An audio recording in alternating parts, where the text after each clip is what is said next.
Добро вечер, вие слушате Радио Канал 103, ова е емисијата Дансе Макабре со своето 601 издание, кое што го посветувам на еден од великаните на филмската уметност и имавме огромна привилегија да бидеме живи во периодот додека твореше еден од најзначајните режисери во филмската историја, додека ги создаваше делата во кои смело и безрезервно понираше во трулоста која се крие под иделичната фасада на американските мали градчиња, предградија, па и трулиот холивудски систем, создавајќи филмови за ликови кои репресирале дел од сопствениот идентитет, за да се справат со преживеаната траума, транзитирајќи во еден сомнабулен свет, во кој не важат правилата на реалноста, затоа што таму се соочени со сите чудовишни облици кои морфирале животните неуспеси. Денес ќе ви говорам за гигантот Дейвид Линч, еден од двајцата мои најомилени режисери, кој за жал на 15 јануари неговата телесна форма престана да постои, но неговата есенција верувам дека струи во електрицитетот, поднесувајќи ги со себе тајните на занаетот и значењето на неговите филмови, оставајќи на своите гледачи да ги толкуваат како што милуваат, затоа што луѓето се исплашени од тоа што не го разбираат. Емисијата ја започнавме со насловната тема од Twin Peaks и продолживме со темата за Лора Палмер. А во продолжение ќе продолжиме со можеби најагресивниот музички блок за ова емисија, односно ќе се навратиме на две филмски остварувања и нивниот саундтрак. Ќе скокнеме до Wild at Heart, каде што ќе слушнеме Slaughterhouse со Powerman и потоа ќе се насочиме кон Lost Highway, да изслушнеме Nine Inch Nails со The Perfect Drug и Рамштайн со нивната истоимена композиција. И потоа ќе слушнеме една реакција од Линч за снимањето на филмови под притисок и имањето, односно немањето на дополнителните креативни слободи кои тоа како му се потребни. Така што останете вечерова со Дансе Макабре и следува едно исклучително издание на емисијата. А Дансе Макабре е емисија во која 16 сезони се зборува за уметност, уборува против лицемерието, зависта и користолюбието. Тука уметниците се вистински херои, а не политичарите, и секој издание е на мала победа против шундот, апатијата, предрасудите и богот на медиокритетот алгоритамот. Целта на емисијата е да го доближи квалитетниот филм до секој слушател и да воспостави диалог помеѓу уметноста и реалноста, за подобро да го разбереме светот во кој живееме. Вечер имаме закажано полноќен тан со смртта по 601 пат. Јас сум Златко Ѓелевски, а ви останете со трансмисијата на Канал 103 до крајот на светот. И пред сестравови, каде се изродува вонземското бебе во присилено и наметнато стапување во нуклеарното семејство со недоброволно родителство, што создава дополнителна анксиозност и фрустрација, која се манифестира чудовишно, додека не преземе драстични мерки овој безволен протагонист. Дуалитетот уште во овој филм го има, со погледи низ клучалката и фасцинација со завеси,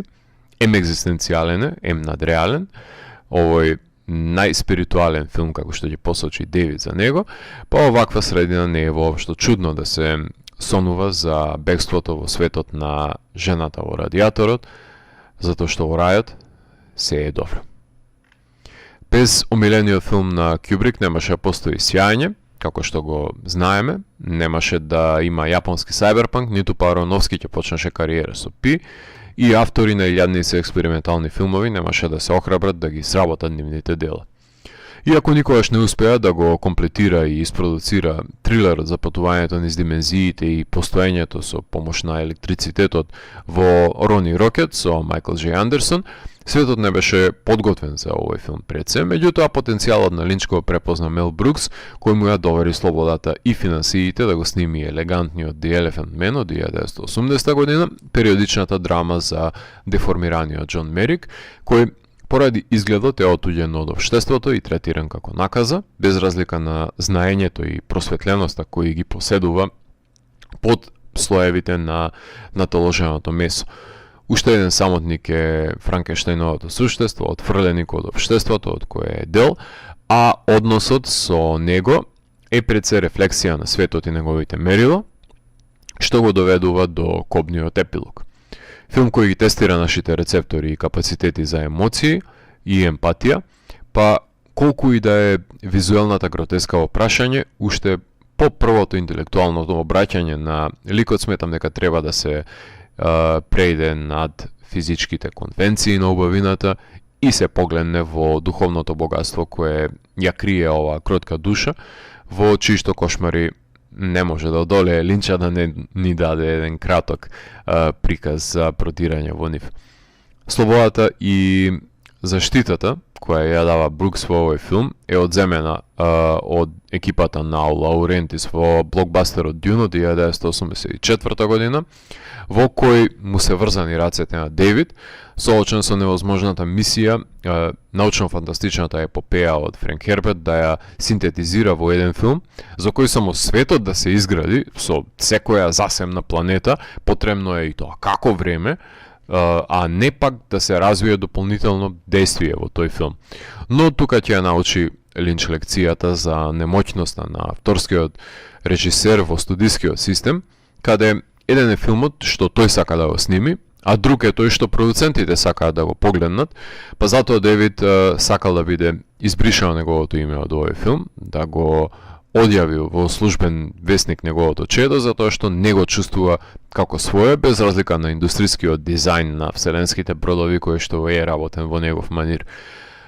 Една од малкуте полесни работи кои се имаат случајно за овој филм е почетокот на соработката со Кал Маклахлан, сурогатот на авторското јас во самите негови дела. Не дека Жодоровски или Ридли Скот претходно ќе направеле нешто подобро со наметнатите ограничувања и нивните замисли како да го реализираат овој филм, меѓутоа ќе остане запишано во филмската историја дека Дейвид Линч е првиот режисер на Дюн кој што го има комплетирано. Таа соработка со Кайл ќе вроди плод во прекрасниот Blue Velvet од 1986 година со детективот воајер Джефри Бомонт, опиен од кобната убавина и неодгатливата мистерија, вовлечен е во тој дуалитет на совршената американа со трулоста под идиличните бели огради во дворовите на фетишизираното болно носталгично 50 години пред се, во подеднакво артифицијалните ексцесивни 80 години на минатиот век. Тонеме во мрачнотиите на непознатото, каде оградата од преградието станува затворска менажерија на изолација и чување на тајните во посет, каде Френк, ако доволно долго се звери во амбисот, може да стане насилникот Френк Буд, каде дури и водењето на љубов се претвора во болест за овој Джефри. Со големата растревожена Дороти Валанс во идиличната градина го руши американскиот сон, па затоа воопшто не верувам во последниот идиличен кадар на овој неонуар, каде врапчето ја јаде бубачката и сите си живееле среќно и весело. Тоа некој друг да лажеш, чичко Дейвид. Ексцесот на модерноста го покачува до 11 по скалата на Spinal Tap во 1990 година, која во адаптацијата на Гифордовиот Wild at Heart, свет сведен на неговите екстреми, кои се прифатени како норматив од ликовите кои глумат Николас Кейдж и Лора Дерн, неговите Бони и Клайд, и карикатурите на американската поп-култура околу нив. Овој ексцентричен филм представува пародија на тогашното американско општество, затоа што Линч го има ставено прстот на пулсот и почувствувал како се образува колизијата на опозитите, илустрирана од треш метал трзај до срцепарателни балади, од цртан филм со играни ликови кои се движат по линијата на синиот сомот да ја откријат мрачната тајна на Америка, во која пронаоѓаат љубов во овој филм. Претходно Марк Фрост го ошка Девид да проба да го наметне неговиот филмски пристап на малиот екран, оддалечувајќи се од урбаната средина во руралната, односно разобедувајќи го дека и на намаленото пространство може да се засади семето на стравот, еманира носталгија со помош на милозвучниот скор на Анџело Бадаламенти и го залепи секој гледач пред телевизор за да ја погледне серијата Twin Peaks, без која немаше денес да имаме ни Breaking Bad, ни Сопранос, ни The Lost, ни True Detective, затоа што Линч ја модернизираше американската телевизија, промовирајќи ги сериализираните ТВ серии на HBO, што до тогаш било практика исклучиво во Британија со мини серијалите, а во САД доминирале процедуралните, а се сериализирале исклучиво сапуниците. Се додека Дейвид не ни овозможи да дознаеме каков е вкусот на најдоброто кафе со помош на детективот Дейл Купер, како се говори во Црвената соба и какви мистерии знае жената со трупецот во градчето во кој беше убиена Лора Палмер.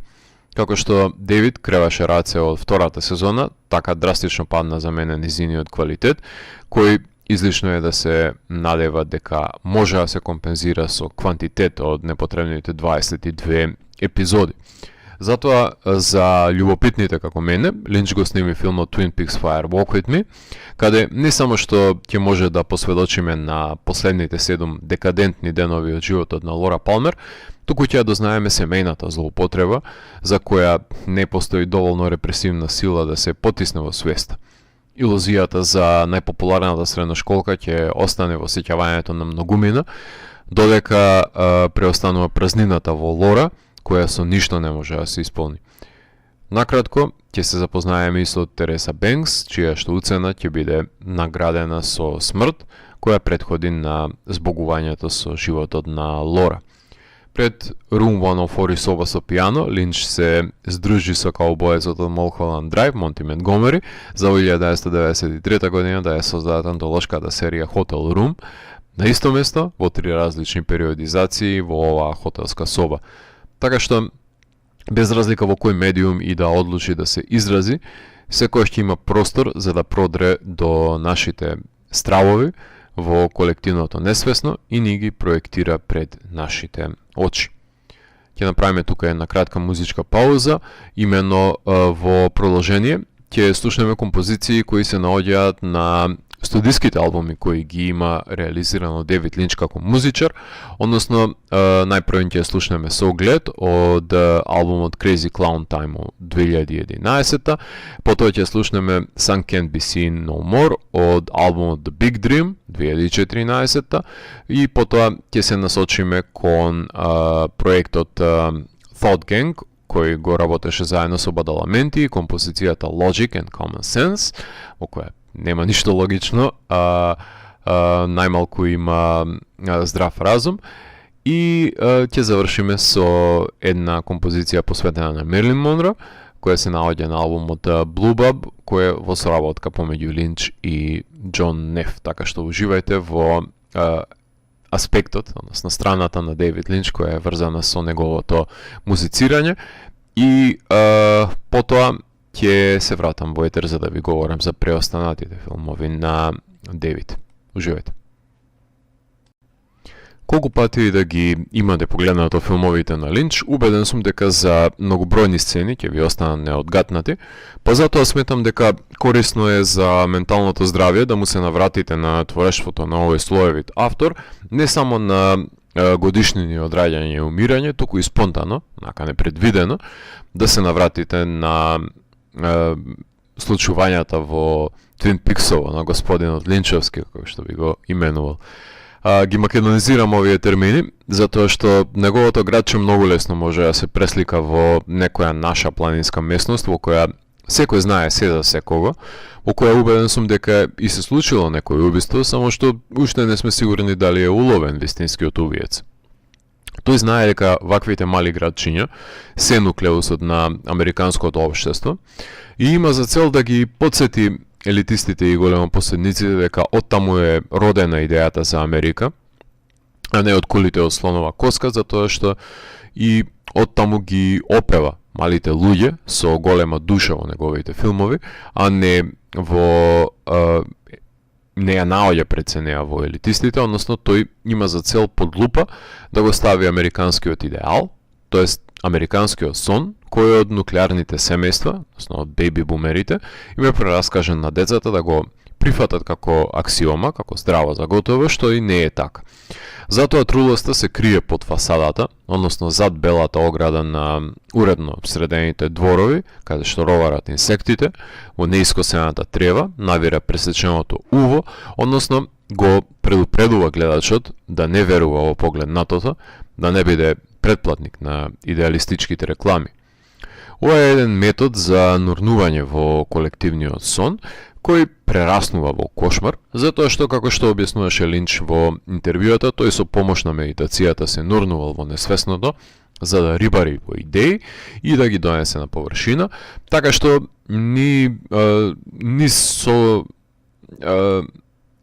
пред се нас ни дозволува пристап во таа проекција на американскиот кошмар во несвесното, каде ликовите се соочуваат со злото во себе и стравуваат затоа што знаат дека тоа постои во нив. Животот во градчињата се видоизменува со паразитирањето на убиците пред се. Во големите градови се нарушува удобноста на отмените домови со помош на натрапниците, па стравот прави упад на тоа рамниште. За да ја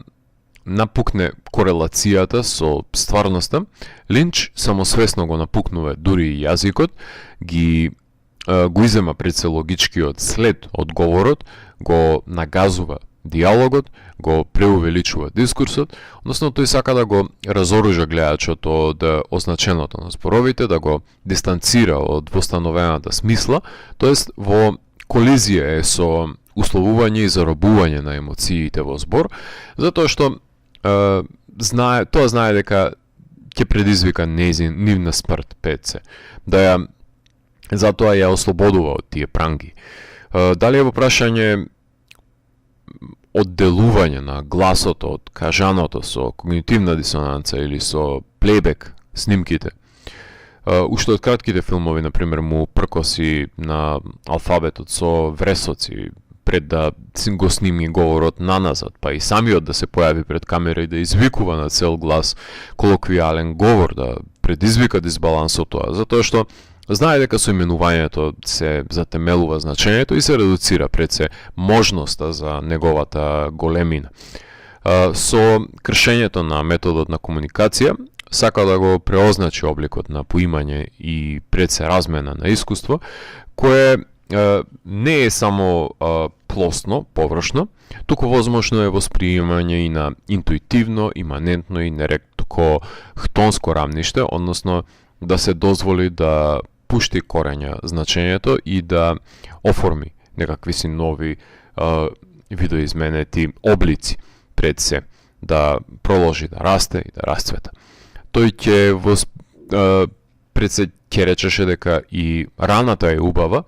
се до оној миг додека не ја наречеш рана. Овој поп надреалист се нурнуваше во непознатото и создаде плејада на ликови, индивидуи кои пркосат на светот пред се во кој што живеат. Некои од нив се отуѓени и изгубени и воопшто не го сваќаат обкружувањето, а некои имаат преживеано толку голема животна травма што се фрагментира нивниот идентитет и се создаваат алтер ега, односно двојници, како заштитнички механизми на мозокот, прикривајќи го злото со нови идентитети во тој дуалитет. При фрактурирањето на битисувањето се создаваат овие алтернативни персони, кои живеат сопствени животи, најчесто во тие сомнабулни предели. Таму се впиени ликовите од филмската реалност и се преозначени во нови функции и намени. Таму ликовите повеќе веруваат на сеќавањето отколку на вистинската случка, затоа што спомените може да се моделираат по сопствената желба, правејќи го сеќавањето повалидно од случувањето пред се. Со текот на годините, како ќе се присетиме на некој настан, со што е можно поголема дистанца од него, непорекливо е дека бледе, испарува и на нас останува да ги доцртаме координатите на сегментите кои што фалат од нашето сеќавање. А најлошиот дел од староста е што се сеќаваш кога си бил млад, знаеше да рече еден од воспеаните јунаци на Линч, а неговиот режисер не со сите можни оружја ја подхранува носталгијата по неповратното минато, па дури и со помош со звукот го прави тоа, односно мелосот, под кој се крие таа неизречива тага засадена во минатото. Деви знае дека неговата Американа боледува. Во постнуклеарната земја од бајките, злото е впрегнато во секоја пора од незината кожа, во секое село, секое градче, секоја метропола, па неговите филмови имаат нишка на пророчка димензија за надоаѓачката пропаст на општеството. Психосексуалното насилство се раѓа како рефлексија на репресијата која постои како талог на општеството, каде еден лик ќе го порамни сексот дури и со болест, затоа што насилството е јазикот на кој комуницираат ликовите во овој свет на прокоба. А во истиот тој свет забележуваме ликови обседнати од убавина, незините восприемачи со очите, воајерите, наблюдувачите, ликови опиени од мистеријата, кои поаѓаат во занес од енигматичните појавлености, доведени до екстремна абстрактност, предизвикувајќи неудобност без комфорот на контекстот, односно тој целесообразно се иззема и на ликовите не им преостанува ништо друго освен да немаат сомнеш во тој спонтан абсурд кој го третираат како дел од монденското, од колоквијалното однесување, диктирано од правилата пред се на светот кои ги раководи Линч во неговиот терариум, каде и малите инсекти во нив се наоѓа големината на постоењето. Ова не е твој филм, представува една сентенца која никој режисер не сака да ја слушне, па затоа Линч го опреми ликот на холивудскиот продуцент да ја употреби во својот ракурс, обраќајќи му се токму на метарежисерот во филм на Линч. Овој јадеж обесилува и го доведува во прашање авторитетот на режисерот на секој сет и поставува прашање пред се кој е авторот на делото, режисерот или продуцентот. Од непроценливо значење се ретките билки како продуцентот Мел Брукс, а како плевел ги има и рестриктивните, со кои водел борба на домашен терен самиот Линч, неваре се белосветски цензори, кои не знам дали знаеле или не, но со кратењето на буџетите и деновите на снимање и креативната слобода, се лимитира квалитативниот потенцијал на творбата и Линч нема доволно време да експериментира и да потегне спонтанни одлуки на сетот, кои може да водат до нови решенија и сознанија, хендикепирајќи го креативниот модус на авторот, нема да дознаеме дали ќе дојде до нив. Тој знае дека стекнувањето на контрола е илузија, и истата ја наметнува и во своите творби, помеѓу мафијашите, како чинител на нуар филмовите, без разлика дали се наоѓаат во корпоративен кошмар или не. Девид е пролонгирач на исчекувањето до немајкаде, во неговите дела се во постојана корелација со жанровските творби, поради тоа што во хорор жанрот беше измислен терминот хорор adjacent, наменет за Линч и неговите особености кои формално се граничат со жанрот, на стравот и ужасот, но истовремено и ги надминуваат неговите конвенции во ново обликувани форми. Тој свесно го употребува канонот на джампскер, односно типичната застрашувачка сцена која се појавува нагло и со нагласен звук, ставајќи ликови во небрано, давајќи им лажна надеж што кулминира со заплашување, односно крешендо на престиж, на лик магионичарски трик, со тоа што Линч маестрално си поигруваше со тие конвенции, издолжувајќи некои од фразите, за да биде ефектот поголем и да мора да проверувате на секој свиок дали може таму се крие злобната вештерка која го разјадува спокојот на заедницата, кој е рефлектиран преку немирите во самата душа на ликовите во надворешно светло. За лиминалните хорор филмови, еден модерен хорор поджанр кој се актуализираше во пандемискиот период преку експерименталните Skinamarink, Ennis Men, The Outwaters, за кои говорев детално во емисијата. Сите тие должат дел од успехот на линчовата естетика на лиминалниот простор пред се. Експерименталниот хорор филм се има своја 100-годишна традиција, уште од The Life and Death of 9413, односно Hollywood Extra, од Роберт Флори и Славко Воркапиќ од 1928 година, меѓутоа експерименталниот филм, без разлика на популаризирањето на Ворхол и Енгер, секојаш допирал до лиминалните простории, дали преку структуралниот филм, односно творбите на Крейг Болдвин, Джеймс О'Брајан, Майкл Сноу, Стен Брекич, Холис Фремптон, Кен Джейкобс, Тони Конрад и Ерни Гер, кои го отворале прозорецот на експерименталниот филм за Девид да отвори и врати и прозорци во мејнстрим културата. Тоа што ги касили миналните прикази на делата на Линч е просторот помеѓу, каде се крие необичното со испишана изолација помеѓу. Тоа се транзитни простори во кои се евидентни останките од поранешното присуство од луѓе,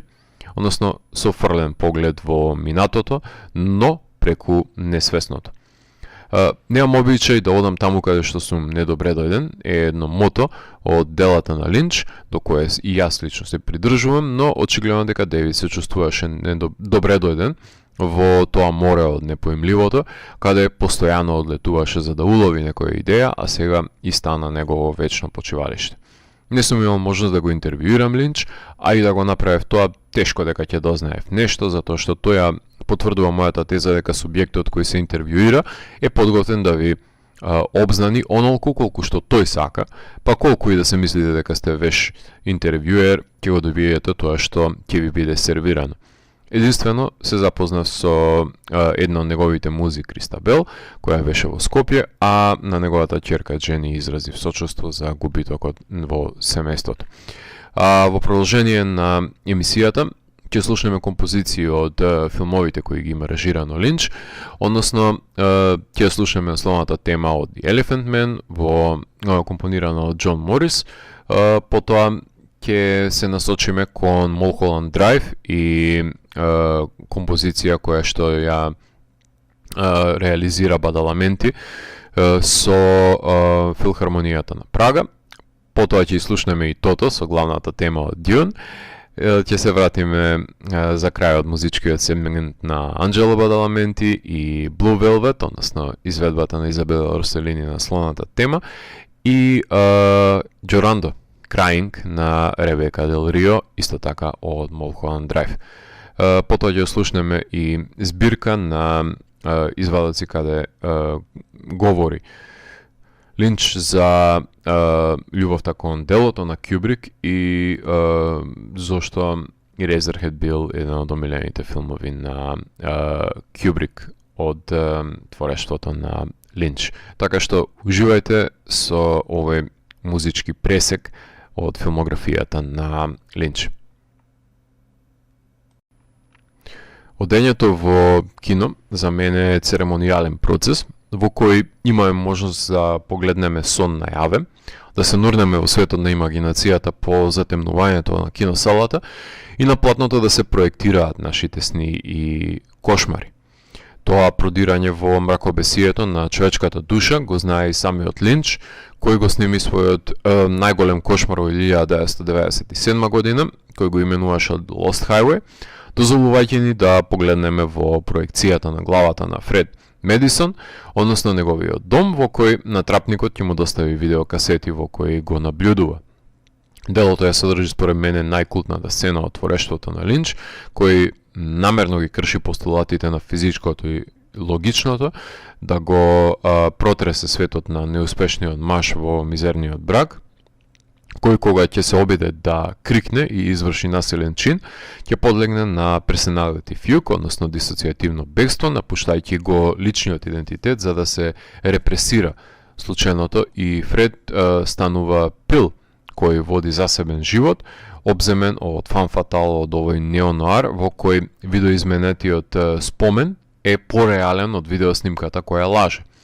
Со оглед на тоа што сум растен со музичката диета од Nine Inch Nails, David Bowie, Marilyn Manson, Rammstein и The Smashing Pumpkins, филмот ја потврдува мојата девиза дека нераскинлива е врската помеѓу рок-н-рол културата и жанровскиот филм, односно во прашање е иста енергија еманирана во различни медиуми.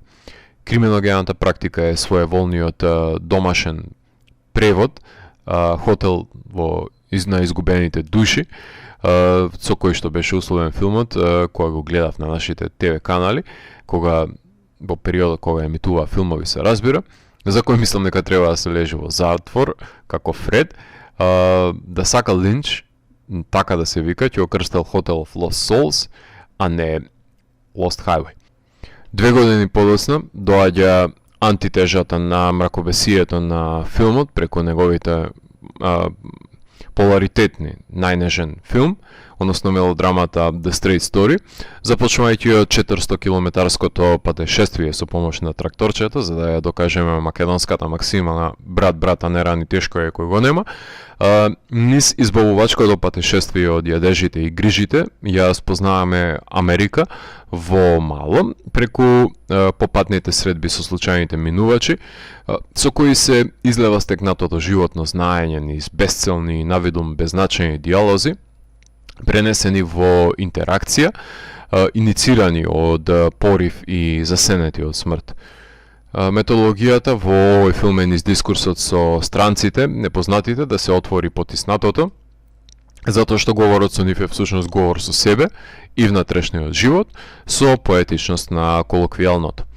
Кога ќе се потрошат зборовите на патувањето и се пристигне до целта, делата говорат на место збороформата и камерата е ослободена, како и во многу други претходни филмови на Линч, да се вивне во небеса во последниот кадар, затоа што си ја завршила работата. По баладата во репертоарот на филмовите на Линч следува уште едно маестрално нурнување во сон, во сон, во сон, преку Mulholland Drive од 2001 година за аспирациите на младата актерка да допатува во Холивуд, за да и се оствари американскиот сон, да застане и да биде дел од актерскиот джетсет, глумејќи во студиските филмови, додека не ја запознае актерката која ќе почне да ги зема улогите од пред нос со помош на нејзината блискост со режисерот, што ќе развие љубомора кај Бет и создаде подвоена личност која би ангажирала неуспешен платен убиец да ја ликвидира во еден од нејзините соништа, со надеж дека ќе биде неуспешен во неговата мисија пред се. Под силни импресии на Sunset Boulevard и Wizard of Oz го започнува светоградењето за ова итерација на Холивуд, каде постои несветата хиерархија на продуценти, вестиновци, кои одлучуваат кому ќе му биде доделено да режира и исто така ја имаат моќта да им ги одземат филмовите, визија за Холивуд која не му се допаднала на самиот студиски систем, кој без разлика на извонредната реализација на филмот ги затвори своите врати за Линч и не му дозволи да си игра со скапите играчки да снима филмови како што тој милува. Љубителите на заговори ќе речат дека некои тајни Холивуд не сака светот да ги дознае. Секако не се тајни во прашање, кога сите го премолчувале распашаното односување на своеволните продуценти, се додека им донело нели златни статуетки. Би танцувале и со ѓаволот, ако може да ја унапредат нивната кариера. Додека патуваме низ премините од сините кутии и клучевите, кои ги врзуваат со наетите вињети, актерката со скршен дух, предаситена од манипулативниот Холивуд, скапува за темнетиот дом, подготвувајќи се за неизбежната последна изведба во животот. Нејзиното проектирано јас ја посетува снимената изведба и емитувањето на метрицата во клубот Тишина, истата таа тишина со која треба да биде прикриено како оперира волшебникот од Холивуд, без да ни биде дозволено да погледнеме нели што се случува зад завесата во Лос Анџелес, во Твин Пикс, во предградието, во сценичната Филаделфија. Линч остави на DVD изданието неколку потточки со кои ги мотивираше љубопитните филмски детективи да трагаат по значењето на појавувањето на одредени предмети во филмот и како секој вешт магионичар овозможи таа диверзија да ја наметне за да може да го протне својот трик, да ни прикаже како соништата пред се умираат. Авторот е мртов кога ќе биде комплетирано неговото дело, но некои автори никогаш не ја ни имале можноста да раководат со нивните филмови додека се продуцирале, како што и самиот почувствувал на своја кожа како се лизга проектот од неговите раце додека стисокот на финансиерите станува посилен, очекувајќи филмот да биде хамбургер, а не уметничка творба, а Линч одбива да биде придонесуваш во индустријата за брза храна. Од филмската лента преминува на снимање на дигитални со помош на дигитални диви камерчиња Sony во Inland Empire од 2006 година, каде зрното го замени со noise на пиксели кои умираат, враќајќи се на пуризмот на експериментирањето, земајќи го камерчето во рака и снимајќи сам застрашувачките крупни планови, без комплетно сценарио, снимајќи спонтано, сцена по сцена, фрагмент по фрагмент, ставувајќи го ликот кој го глуми неговата муза Лора Дерн во незавидна ситуација на актерка која се поистоветува со ликот која го глуми во метафилмот, која не може да комуницира со надворешниот свет и потонува во самсарата на собствените измачувања, ровари низ натрешните пеколи, искушена од непобедливите демони кои ја изложуваат на чудоневидувачката представленија како реверзибилна абсурдна представа со трите зајаци, например, или пак полското театрално преглумување и ред други јами на несвесното, за да може да се протне до стадиум на едно повисоко постојање. Девид тука посегнува по сите оружја на постмодерната, хиперлинкува, ремиксува, автореферира со ликови од други своји дела, става бројни замки на патот до спознанието. А кога ќе снема пари во буџетот за рекламирање на Оскаровската кампања, секојаш може режисерот да довлечка крава насрај Лос Анџелес и да седне до плакатот за да го привлече вниманието на филмот. Во неговата нуар трилогија за Лос Анџелес, составена Lost Highway, Mulholland Drive и Inland Empire, содржателно е олицетворението на мистеријата во невообичаени ликови, како што е човекот без веѓи, кој не доаѓа непоканет, или пак холивудскиот каубој, кој го знае злото на Холивуд, кој не смее да го дознае аудиториумот. Тој само треба да се врти од шуплио во празно, обидувајќи се да ги отплетка символичните клопчиња на филмовите, додека тој се сити од страдањето на младите и полетни ликови,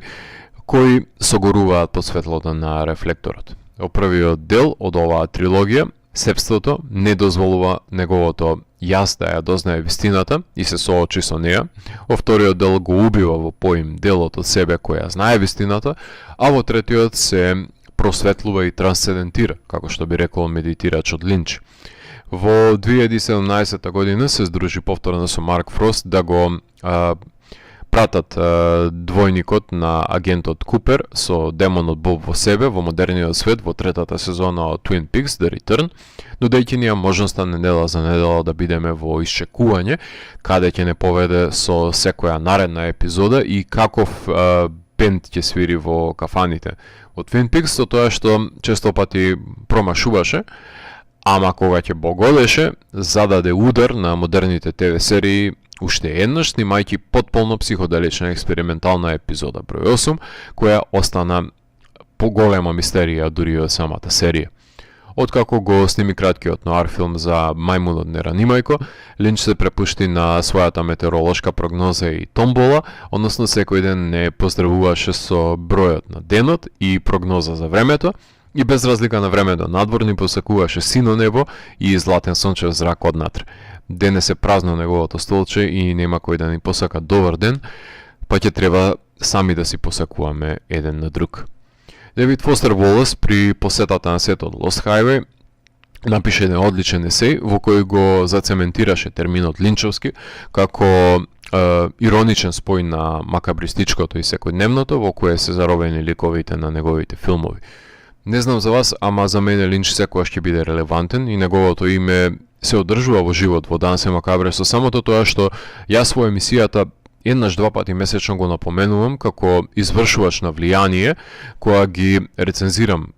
новите филмови со авангардна жичка во нив кои ја поседуваат пред се, затоа што сите тие симнуваат капа на Девид. Без него не би изгледале така како што изгледаат ни Дони Дарко, ни Perfect Blue, ни Jacob's Ladder, Beyond the Black Rainbow, Being John Malkovich, P, Enemy, Barton Fink, Neon Demon, Black Swan, The Reflecting Skin, Barbarian Sound Studio,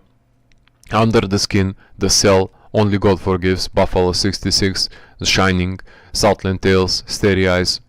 A History of Violence, Upstream Color, Mandy, Amer, Possession, Begotten, Enter the Void, Holy Motors, серијалот Tetsuo, Ice White Shot, Always Shine, Triangle, Under the Silver Lake, Caché, Escape from Tomorrow, Black Bear, Abruptio. Ако продолжам да напоменувам филмови, никогаш нема да заврши епизодава, а сепак нема да можам да ги набројам сите на кои им има извршено влијание, вклучувајќи ме и мене, особено во моите први кратки филмови. Линч беше ренесансен човек, сликар, сценарист, режисер, изумител, музичар, писател, снимател на реклами и кратки експериментални филмови, привлечен од мистерии, да го погледне тоа што било прикриено во несвесното. Наместо некрофилски да капитализирам непосредно по неговата смрт со привлекување на вниманието, решив да го славам неговото дело на овој начин, со едно експозе, во кое се уште не можам да кажам дека успеав да доловам со збор колку ми значи неговото творештво, ниту пак да изразам жалост зашто нема да биде продолжено. Има епизоди од Дансе Макабре која сум зацртал една цел и во зависност од времето на располагање за подготовки имам представа дали сум ја достигнал или не, а со ова епизода уште сега ќе ви кажам дека не сум задоволен затоа што не е комплетирана, не е доречена и ќе ја третирам како work in progress, како потрага, затоа што мислам дека неисцрпна е целта и некои идеи останаа неуловени во тој океан на несвесното. Дик Ларонт е мртов, вие да сте живи и здрави. За крајот на емисијата ќе ослушаме Девид Линч со еден краток извадок од еден додаток на DVD издание од еден негов филм, еден мистериозен, енигматичен председ додаток, во кој наводно готви киноа, меѓутоа додека се приготвува јадењето, тој ќе излезе за краток момент надвор од домот и ќе прераскаже едно негово бизарно и пред се воодушевувачко доживување кога како мал патувал низ Југославија, кое што сметам дека сите треба да го слушнеме и да дознаеме од каде доаѓаат тие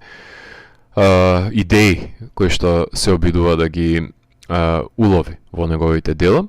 Потоа ќе слушнеме Love Me Tender во изведба на Николас Кейдж од Wild at Heart и ќе завршиме со Дейвид Бови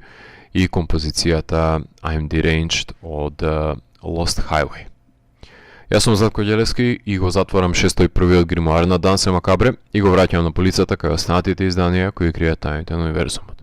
До наредното издание на Дансе Макабре гледајте и филмовите на Дейвид Линч и нема потреба да го направите животот потежок отколку тоа што треба да биде. Добра ноќ и пријатни кошмари.